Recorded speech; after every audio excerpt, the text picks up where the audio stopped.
Hugo Osorio ya está con nosotros, el mago de Gobierno Fácil. Hugo, pues bienvenido, gracias por estar acá. Y bueno, pues en el contexto del 8M tenemos muchos datos. Muchos datos, tenemos muchos datos que, bueno, hemos recabado en algunos de los programas, ya los hemos presentado, pero creo que es importante, ¿no? Hay mucha gente que todavía se pregunta, ¿por qué marchan el 8 de marzo, no? Y bueno, hay muchísimas razones, como bien mencionaron ahorita, bueno, esto ya tiene muchos años, pero imagínate, la lucha empezó por el voto y por dejar bien claro que las mujeres son tan importantes como los hombres, ¿no?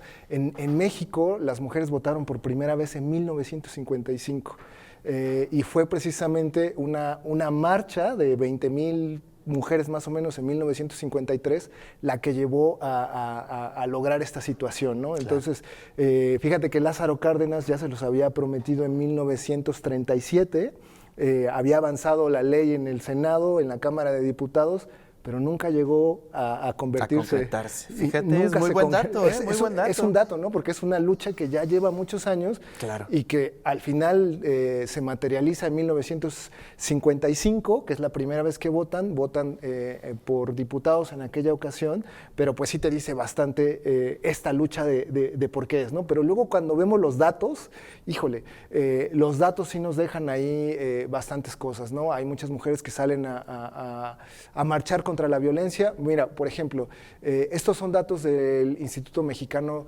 para la Competitividad y nos dice que en México hay 5.9 millones de mujeres emprendedoras.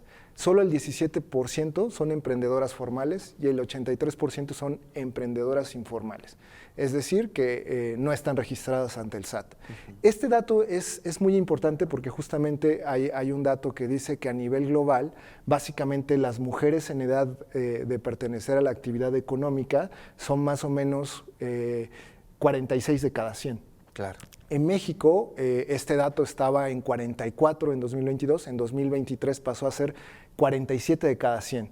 Aún así estamos hablando de que hay 53 de cada 100 mujeres en edad de actividad económica que no trabajan. No trabajan. O no tienen un empleo, ¿no? Pero que bueno, la otra perspectiva es que seguramente trabajarán en sus casas, ¿no? Que es otra cosa, ¿no? Esa es precisamente la crítica, y ¿no? justamente es a donde vamos, ¿no? El trabajo no remunerado. Exacto. Si el trabajo no remunerado fuera un sector económico, sería el más grande de México. Uy, el más grande. Entonces, es más grande que el comercio, más grande que la industria manufacturera, más grande que los servicios inmobiliarios, más grande que la construcción, más grande que el transporte, más grande que las actividades legislativas y gubernamentales y más grande que los servicios educativos. Es un 25%, o sea, si fuera un sector económico sería un 25%, es enorme esta cuestión, ¿no? Y precisamente es de lo que hablan, ¿no? Mientras, ya hay otro dato por ahí, mientras una mujer al casarse pierde más o menos 10 horas al día, un hombre gana casi 2 horas al día de tiempo libre.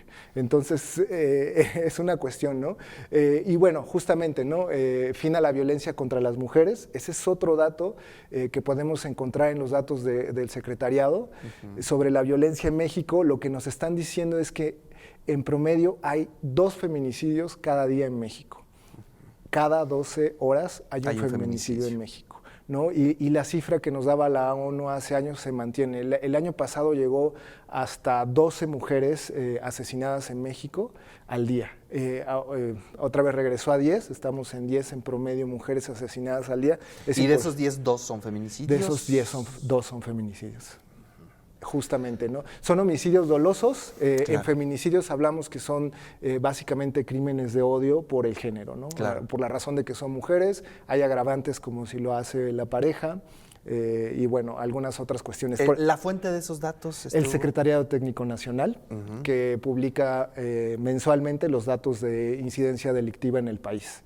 Ahí es donde están todos los datos, son datos a 2023, es de todo el año, y bueno, lo que nos están diciendo es eso. Fíjate que hay un dato sobre esto, que es otro dato que también a muchos grupos feministas preocupa, el ataque de ácido, con ácido hacia las mujeres, no estaba penado como tentativa de feminicidio Ya se logra, ¿no? En Puebla lo es, que eso es algo a destacar. En Puebla lo es y tiene una pena de hasta 30 años, ¿no? Okay.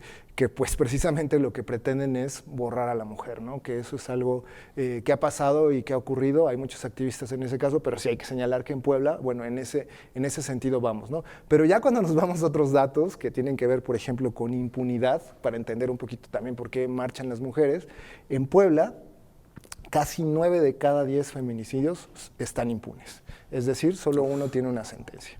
Y eso nos dice bastante de lo que está ocurriendo y de por qué muchas de las mujeres salen este 8 de marzo a marchar. Este año la marcha será a las 5 de la tarde en El Gallito. Entonces, en la Ciudad de México el año pasado llegaron 90,000 personas, que es un dato enorme de personas que salen a marchar y evidentemente algunas llevan pues sus temas económicos. Este es otro tema, ¿no?, que tiene que ver precisamente con esta serie de protestas, los embarazos infantiles y adolescentes en México. Estos datos ya los habíamos revisado nosotros y bueno, ahí podemos ver qué está pasando, ¿no?, que también la ONU señala que esto puede estar precisamente relacionado con la pobreza, ¿no? El 17% de los casos de embarazos infantiles, ambos padres son menores de edad, pero en 8 de cada 10 la mujer es menor de edad y el hombre mayor de edad.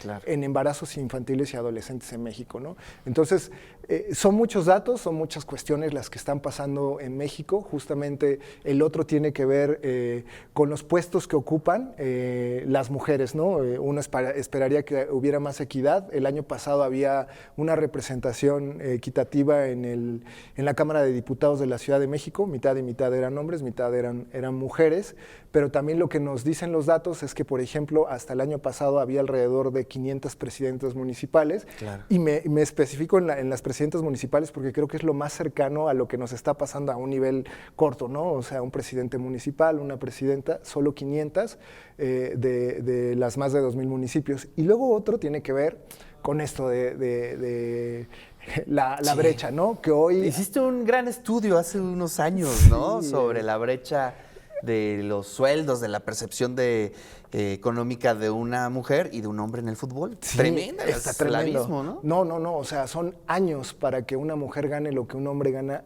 en un mes en el fútbol. Claro. Y a mí me parece que es un tanto injusto, ¿no? Y es una de las cosas que habría que señalar. Hoy la Cámara Exacto, lo vi, lo escuché hoy en la mañana, ¿no? Oye. Pero a ver, hay que analizar cómo está planteado, ¿no? Porque se dice que van a poner el piso parejo. Una base. ¿No? Una base tanto para hombres como para mujeres en los deportes en general, ¿no? En general, sí, que me parece... Muy bien, me parece muy bien, ¿no? Muy bien. Porque, por ejemplo, en esta investigación de fútbol lo que encontramos es que las mujeres que jugaban en primera división se tenían que pagar... prácticamente todo. Todo, o sea, todo, hasta para llegar al lugar que estaba lejos, si se lastimaba. Los sueldos eran una cosa burla, ¿no? No, terrible. O sea, estaban ganando alrededor de 7,000 pesos, mientras que un fútbol en la base más baja, de acuerdo a esto, eran 666,000 pesos al mes. 666,000 pesos, sin ser titular, ¿eh? Claro, que claro. Es de los que están empezando. Entonces, es una brecha muy grande y bueno, cuando tú comparabas un poquito las estadísticas de qué pasaba a nivel juego, pues te das cuenta, ¿no? Y luego, bueno, uno de los argumentos es precisamente que pues, no hay interés en el fútbol femenino, pero lo que te empieza... Eso yo no coincido. No. Yo he visto ya una gran afición, la gente está atenta y además reconocen la pasión con la que se juega, ¿eh? Sí, no. Y yo más bien es un tema...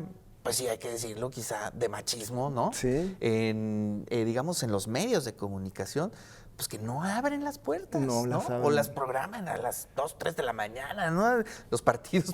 Una cosa rarísima, ¿no? Pero lo que yo empiezo a ver, y que sí se analiza también, es que sí hay mucha gente viendo mucho interés, fútbol femenil. Mucho interés. Lo demostró la última final, en el cual, no sé si fue la última, perdón, pero en el partido Chivas-Tigres se llenó el estadio, que es un estadio no muy pequeño, es un estadio muy grande que se llenó. Y bueno, la rivalidad Tigres-Monterrey en el fútbol femenil es casi igual a la que hay en el fútbol varonil. Claro. Y son partidos muy intensos en los que se está jugando y evidentemente sí se está generando mucho dinero. O sea, el problema es que no se está repartiendo equitativamente, ¿no? Habría que revisar bien esa iniciativa de ley, ¿no? Habría que ver qué dicen, porque precisamente un estudio me parece que es de la FIFA, nos dice que básicamente en el fútbol varonil casi el 90% de los ingresos se va al salario de los futbolistas. En el fútbol femenil lo que ocurre es que es como un 20% el que se va para salarios,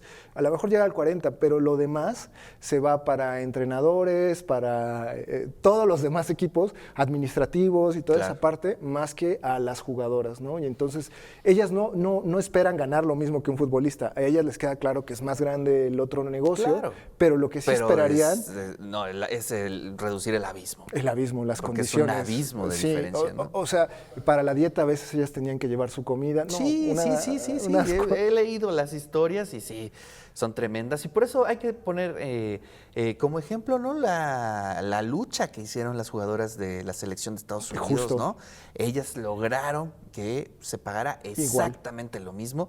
Y yo creo que en selecciones sí se valdría, ¿no? Se debería, ¿no? Porque, bueno, es un tema que va más allá del negocio, es un tema de representación nacional, ¿no? Y creo que en ese contexto debería de ser igual. Y en ese contexto también, hoy juega México contra Brasil. Exacto. Gracias por traer el dato. Y van por la sorpresa porque ya la dieron ante Estados Unidos, porque luego también dice, es que no ganan nada. Claro. Es que no ganan nada, pero bueno, y tú dices, y del otro lado los hombres sí ganamos, pues nosotros son campeones, ¿eh? Ya llegamos a cuántas finales del mundo, ¿no? Pero no, o sea, ahí está el tema justamente como bien lo mencionas, pues hay que revisar cómo está esta situación y en selecciones sí debería de ser equitativo este pago. Bueno, pues te agradecemos mucho, Hugo. Con mucho gusto.